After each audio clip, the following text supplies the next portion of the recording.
सब कुछ ठीक हो जाएगा, परेशान मत हो। अजलान और मैं आज रात निकाह कर रहे हैं।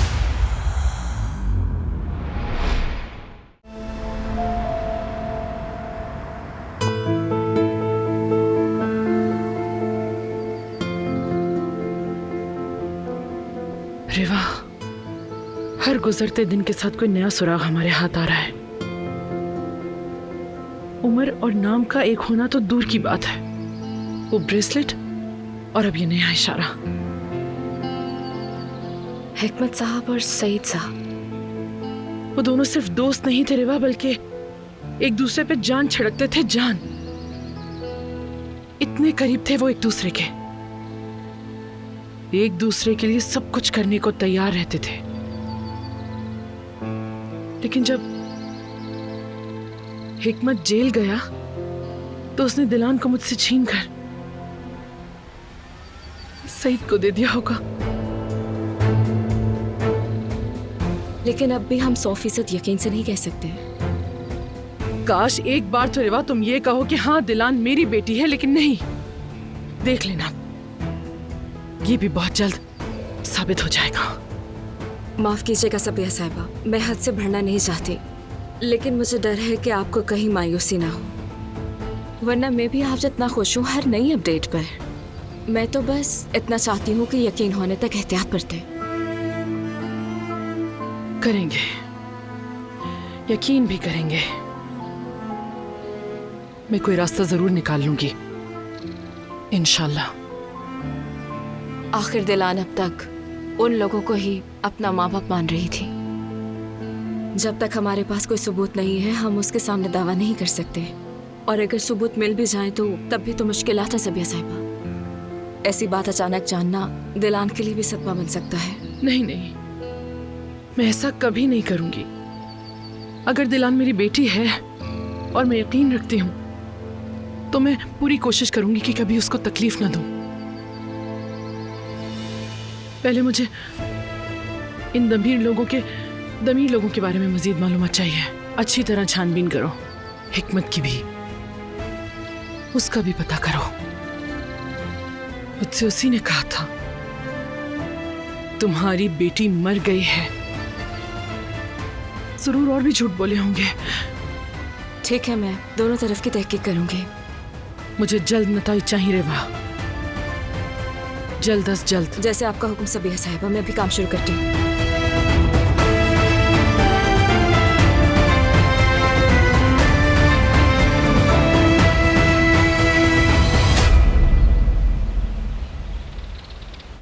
हम सब मिलकर जल्द ही अपने शहर जरूर जाएंगे। इस बार हम भी आते भाई, मैं, दादी वगैरह। नेक्स्ट टाइम इंशाल्लाह। आ जाएं।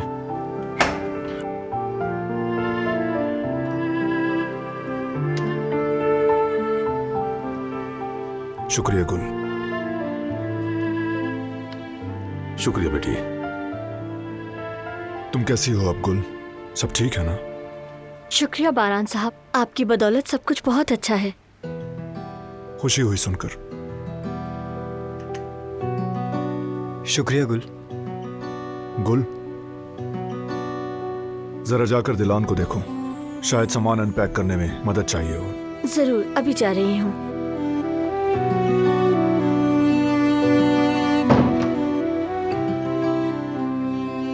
कितनी खुशी होती तुम दोनों को देखकर। अच्छा हुआ कि तुम दोनों घूम आए।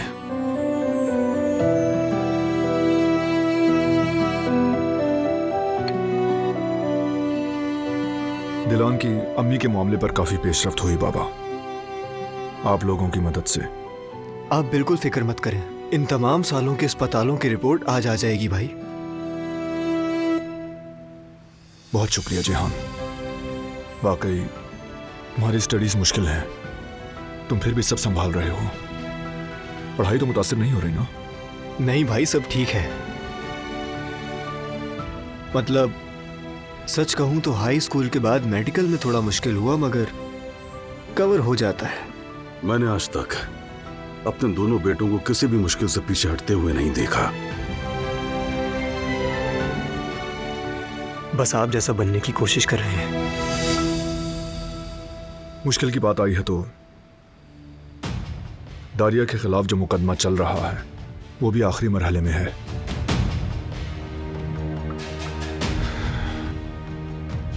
शेयर्स के बारे में है। अगर वहां से अच्छी खबर मिल जाए इंशाल्लाह बेटा इस मुसीबत से भी जल्दी छुटकारा मिलेगा, फिर मुस्तकबिल का सोचेंगे।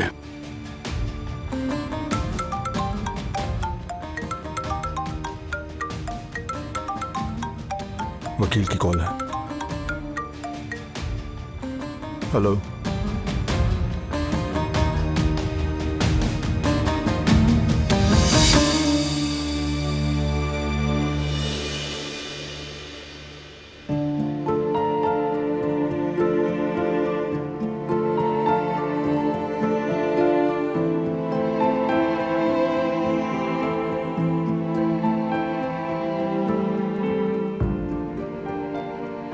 हम आपको ढूंढ लेंगे अम्मी। अच्छे दिन बहुत करीब हैं। मैं, बारान, हमारा पूरा खानदान आपको ढूंढने के लिए दिन रात एक कर रहा है। आ जाएं।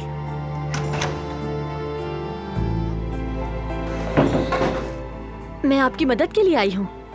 शुक्रिया गुल, तुमने बहुत ख्याल रखा, लेकिन मैंने सब कर लिया है। वैसे मैं आपके पास आने का ही सोच रही थी, लेकिन बारान साहब ने आपकी मदद के लिए पहले ही कह दिया। उन्होंने कहा मैं आपकी मदद करूं। वैसे जिहान साहब ने सही कहा, मार्टिन की आवारास आ गई है। मगर मुझे लगता है कि इन सब के पीछे बात कुछ और है। अरे नहीं, और क्या होगा? कंफर्म है, मैं समझ गई। चले, अल्लाह खैर करे। क्या समझ गई गुल? और तुम किस लिए कह रही हो अल्लाह खैर करे? मैं आगे के लिए कह रही हूँ, सब खैर हो। मतलब अब इस घर में बच्चों की चहचहाहट की आवाजें गूंजा करेंगी, है ना? हाँ इंशाल्लाह, बिल्कुल। और क्या कह रही थी तुम? हाँ, मैं कह रही थी कि इस सूटकेस में जो नाइट ड्रेसेस थे, अब उनको निकालने का वक्त आ गया है। वैसे देर हो गई है काफी। गुल ठीक है, मैं कुछ नहीं कह रही, चुप हो। तो तुम लोगों ने क्या किया फिर? जब हम मार्दीन में थे तो क्या क्या हुआ? कोई नई बात है क्या? यहाँ सब वैसा ही है, अभी तक कोई नई खबर नहीं। लगता तो है कुछ है। नहीं, ऐसी कोई बात नहीं, जैसे छोड़ा था वैसे ही है। अच्छा खैर, अगर कोई काम नहीं है तो फिर चलती हूँ मैं। खाने की भी तैयारी करनी है मुझे। ठीक है गुल।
जिंदगी की सारी कहानी।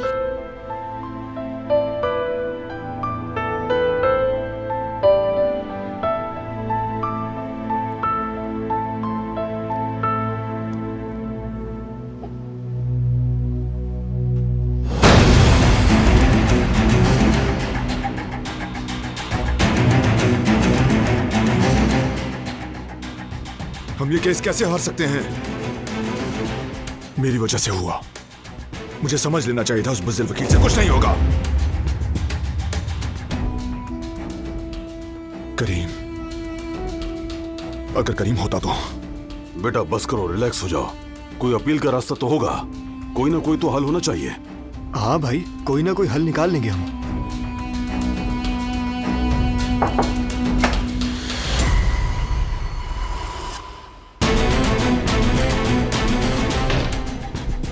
हमें खबर मिली है भतीजे, अदालत ने दारिया के हक में फैसला सुना दिया है ना। हम इस मुसीबत से जान कैसे छुड़ाएंगे? बताएं चचा। तुम अगर ये मुसीबत ना लाते तो हम जान छुड़ा चुके होते। मानता हूं कि दारिया के मामले में गलती की, लेकिन हिस्से वाले मामले में मेरा कोई कसूर नहीं था। दारिया के पास पहले से ही हिस्सा था, सब जानते हैं ये बात। अगर तुम उस वक्त उसके साथी ना बनते और उसकी हिमायत ना करते तो मैं वो शेयर्स कब का खरीद चुका होता। अगर तुम पुरानी बातें ही निकालोगे तो मेरे पास भी कहने को बहुत कुछ है। अगर उस दिन तुम मुझे टेबल से ना उठाते तो मैं कभी भी उस रास्ते पर नहीं जाता। अच्छा बस करो तुम लोग। क्या कर रहे हो? ये वक्त लड़ने का नहीं है। मैं दारिया की गलतियों का जिम्मेदार बनते बनते थक गया हूं चचा जान। मेरा बेटा ठीक कह रहा है भाई, इस शेयर्स का मामला तो बस यूं ही है। उस लड़की ने बेचा नहीं, बेचेगी। तुम शरीक होते या ना होते क्या फर्क पड़ता?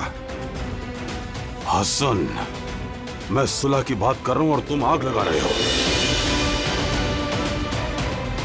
ये वक्त आपस में लड़ने का नहीं है, इकट्ठे होने का वक्त है। बैठकर बात करो, मशवरा करो कि इस मुसीबत से आखिर कैसे निकला जाए।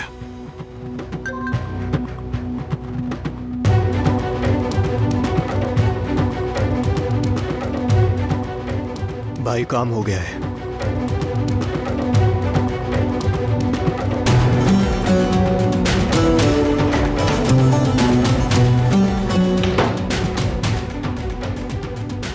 हमें ये शेयर्स लाजमी खरीदने होंगे बाबा। दारिया मर के भी शेयर्स नहीं बेचेगी। जैसा भी हो, मुझे कीमत और खर्चे की परवाह नहीं। मैं जाकर उसके वकील से बात करता हूं।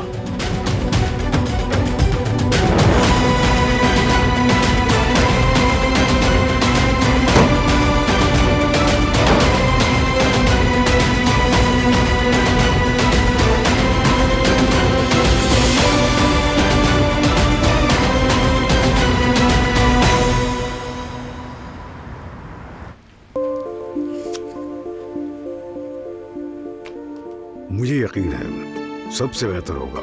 जैसे पहले था वैसा होगा। हम सब साथ होंगे तो मेहनत से सब कर सकते हैं इंशाअल्लाह। हाँ बिल्कुल बाबा, हम कर सकते हैं। अरे मेहनत करोगे इस पर कोई शक नहीं है, मगर तुम लोग कुछ ज्यादा ही जल्दी नहीं कर रहे सईद? नहीं, कल का काम आज करना बेहतर होता है हनीफा। हाँ, मैं तो बेवकूफ हूँ और इस काम के बारे में तो मैं कुछ नहीं जानती, है ना? आप ठीक कह रही हैं खाला। पहले साफ साफ बात होनी चाहिए, उसके बाद तय करना है कि हम किस रास्ते पर चलेंगे। मैं यही तो कह रही हूँ बेटा। समझ तो सईद भी गए हैं मगर अनजान बनने की कोशिश कर रहे हैं। अम्मी ठीक कह रही है, हमें अभी तक पता भी नहीं कि हम क्या करेंगे। बच्चे बड़े होंगे तो शायद कहीं और चले जाएं, क्या करेंगे फिर? हाँ, थोड़ा बहुत पैसा जमा किया हुआ है मैंने, शुक्र है, गुजारा हो ही जाएगा। नहीं अम्मी नहीं, अब सिर्फ गुजारे से काम हरगिज नहीं होगा। हाँ बिल्कुल बेटा। एक मिनट, क्या मतलब गुजारा? मैं कुछ समझा नहीं। हारून, दरअसल मैं ये कह रही थी कि शायद ऐसा भी हो सकता है कि हम आगे जाके बच्चों को किसी और माहौल में पालें, तो बस वही बात हो रही थी। ये बातें छोड़ो, आज की बात करते हैं। अब हम किसी पर बोझ नहीं बनेंगे, फैसला हो गया है अब। हाँ बिल्कुल, हम वही करेंगे जो हमें आता है, फिर से खाने का काम करेंगे।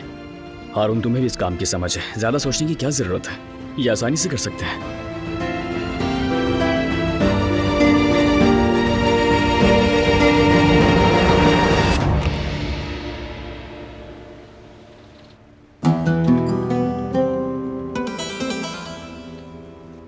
बेटा, तुम्हें देखकर खुशी हुई। शुक्रिया दादी जान, आपकी दुआ है। उस वक्त जल्दी जल्दी में पूछ नहीं सकी तुमसे। ये क्या हाल बनाया हुआ है तुमने? क्या हुआ मेरे हाल को मोहतरम दादी जान? देख रही हूँ तुम दोनों में कितनी गुर्बत है। ये तो अच्छी बात है। बेटा, अच्छी तो है मगर क्या भूल गए उसके करतूत? उसने खुद कहा था कि तुमसे बदला लेने के लिए खुद किया था उसने सब। बात ऐसी नहीं दादी जान, कुछ बातें आप नहीं जानती। वो मसला खत्म हो गया है। मैंने खुद अपने कानों से सुना है। बाद में वो मुकर गई तो अलग बात है। इतनी सारी बातों के बाद हम उस पर कैसे भरोसा कर सकते हैं बेटा? क्योंकि मैं कह रहा हूं कि वो किस्सा खत्म हो गया। आप नहीं मानती तो आपका मामला है। बस एक बात समझ लें, इस हवेली में दिलान के साथ, जो कि मेरी बीवी है, वैसा ही सुलूक होगा जैसा होना चाहिए। जो मुखालफत करेगा उसे मेरा सामना करना होगा।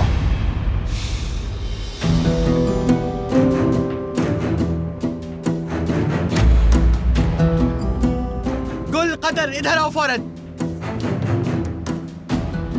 जी बेगम साहिबा। मेरी कॉफी मेरे कमरे में ले आओ। ठीक है।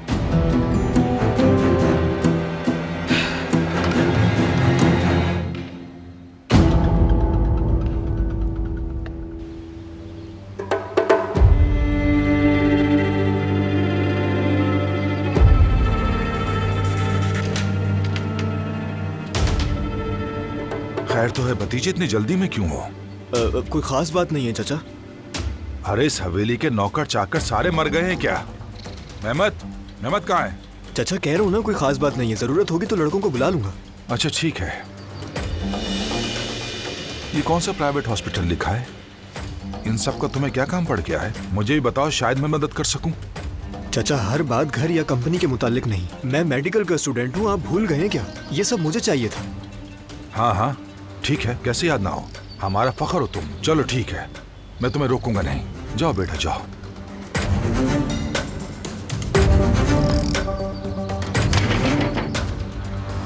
तो ये बात है। रुक जाओ बेटा, मैं भी तुम्हारा ही चचा हूं। देख लूंगा, मैं भी पता लगा लूंगा।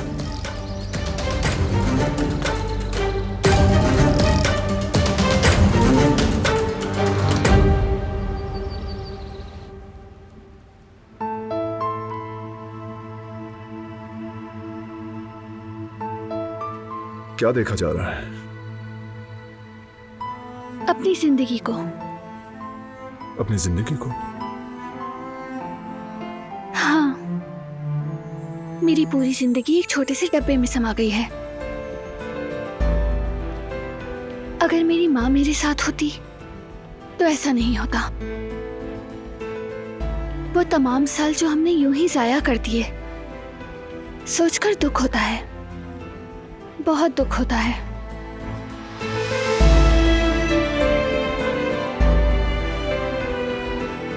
अब हम माजी की तरफ नहीं, मुस्तकबिल को देखेंगे दिलान। अभी तवील जिंदगी पड़ी है, उसका क्या होगा? वाकई है ना? है, क्यों नहीं। और न जाने कितने डब्बे बनाओगी तुम। हमारी ये अलमारी है ना, सारी भर जाएगी। मैं तो कीमती यादों को संभाल कर रखने को बहुत पसंद करती हूँ, हर एक चीज को। तो अच्छा है ना, हमारे घर में बहुत जगह है। अपनी यादों से शुरू करेंगे, और सिर्फ हम ही नहीं होंगे, हमारे बच्चे भी तो होंगे ना। उनके लिए भी डब्बे बनाया करोगी तुम, बल्कि पहले उनके कपड़ों से शुरुआत करोगी तुम। हाँ जरूर बनाऊंगी। मैं तो उनके नन्हे नन्हे स्वेटर्स और सॉक्स फेंकने की हिम्मत ही नहीं कर सकूंगी। अरे फिर तो 1 महीने में ही डब्बा भर जाएगा।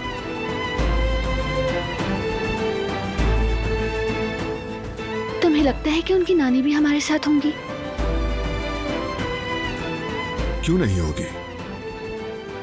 हमारा बच्चा नानी के हाथ की बनी स्वेटर पहनेगा। पहनेगा, इंशाल्लाह जरूर पहनेगा। मैं तो माँ की मोहब्बत को तरसती हुई बड़ी हुई हूँ।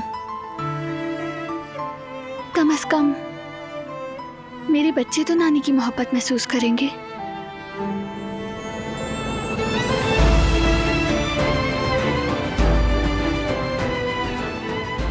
हॉस्पिटल्स के रिकॉर्ड्स के बारे में कोई खबर आई क्या बारान?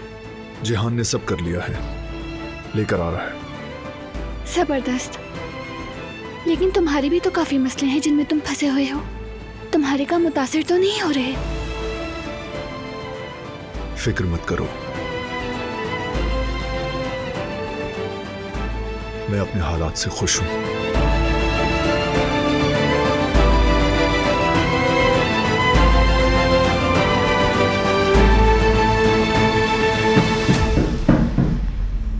भाई, 1 मिनट, आ जाओ।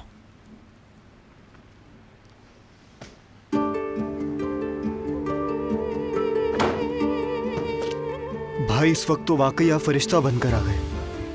2 हॉस्पिटल्स के अलावा बाकी सबके रिकॉर्ड इसमें हैं। और वो 2 अस्पताल कौन से हैं? वो बंद हो चुके हैं भाई, लेकिन वहां से भी डिटेल्स का इंतजार है, किसी भी वक्त मिल जाएंगी। शुक्रिया जिहान। जिहान, तुम्हारा शुक्रिया कैसे अदा करूं समझ नहीं आ रहा। अरे भाभी, कैसा शुक्रिया। अच्छा मैं चलता हूँ, कुछ काम बाकी है।